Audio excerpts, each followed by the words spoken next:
Hello အားလုံးပဲမင်္ဂလာပါကျွန်တော်ဒီနေ့ပြောပြပေးမယ် sharing လုပ်ပေးမယ် application ကြတော့ကျွန်တော်တို့ထိုင်းနိုင်ငံမှာကျွန်တော်တို့ taxi ကို bot application နေပြီးတော့ taxi ငှားတဲ့ application ကြောင့်ပဲဖြစ်ပါတယ် bot application ကိုကျွန်တော်တို့ဘယ်လိုလုပ်ပြီးတော့သုံးမယ်ဆိုတာကိုဒီဗီဒီယိုမှာကျွန်တော်တစ်ချက်ချင်းပြောပြပေးသွားမှာဖြစ်ပါတယ်ပထမဆုံးကျွန်တော်တို့ bot application နဲ့ဝင်မယ်ဆိုလို့ရှိရင် Play Store ထဲသွားလိုက်ပါ Play Store ထဲရောက်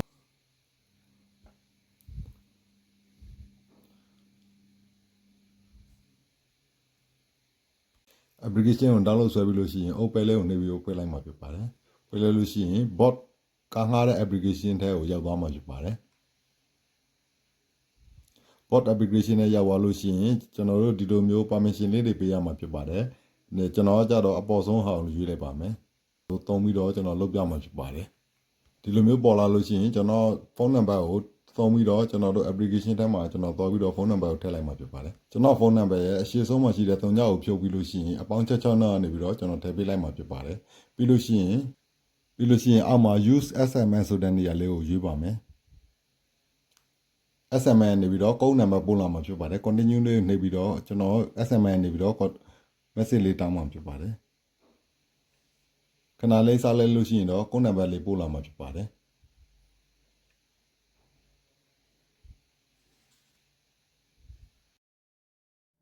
ဒီနေရာမှာ bot application နေပြီးတော့ Gmail နဲ့ချိန်ခိုင်းတာဖြစ်ပါတယ်ကျွန်တော်ကျတော့ Google လေးကိုနှိပ်ပြီးလို့ရှိရင်ဖုန်းထဲမှာရှိတယ်ကျွန်တော် Gmail account တစ်ခုနဲ့ကျွန်တော်ချိန်ပေးလိုက်မှာဖြစ်ပါတယ်ခုဆိုလို့ရှိရင်ကျွန်တော် bot application ကိုကျွန်တော်ဖုန်းနဲ့ရောကျွန်တော် Gmail နဲ့ရောချိန်လို့ပြီးသွားပြီဖြစ်ပါတယ်ချိန်လို့ပြီးသွားလို့ရှိရင်တော့ကျွန်တော်တို့ bot application ထဲဝင်ပြီးလို့ရှိရင်noti ယူမလားဆိုတာလေးကိုအစိမ်းလေးကိုနှိပ်ပါမယ်ခဏလေးစောက်လို့ရှိရင်အလောက်လေးကိုနှိပ်ပါမယ်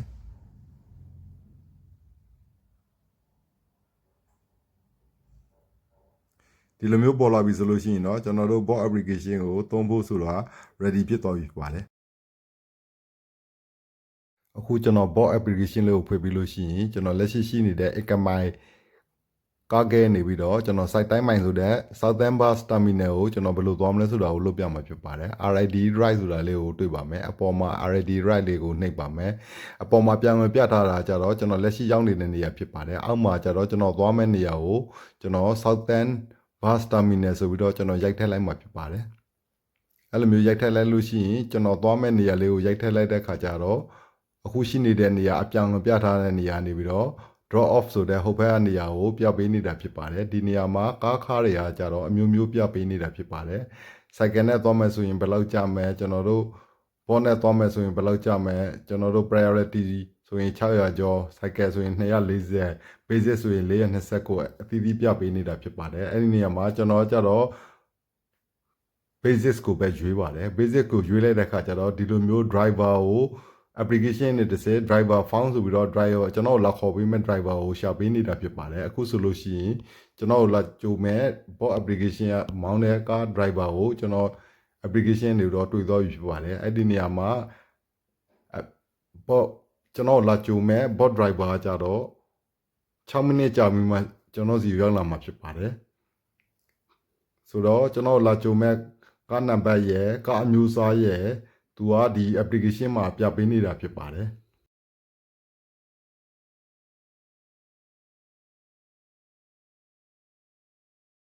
ညမှာကျွန်တော်လာကြိုမဲ့ကားကြတော့6653ညဆိုတဲ့ကားနံပါတ်နဲ့လာကြိုမှာဖြစ်ပါတယ်6မိနစ်ထဲမှာသူကလာကြိုမယ်ဖြစ်တဲ့အတွက်ကျွန်တော်ဒီနေရာမှာစောင့်နေရမှာဖြစ်ပါတယ်ဒီနေရာမှာ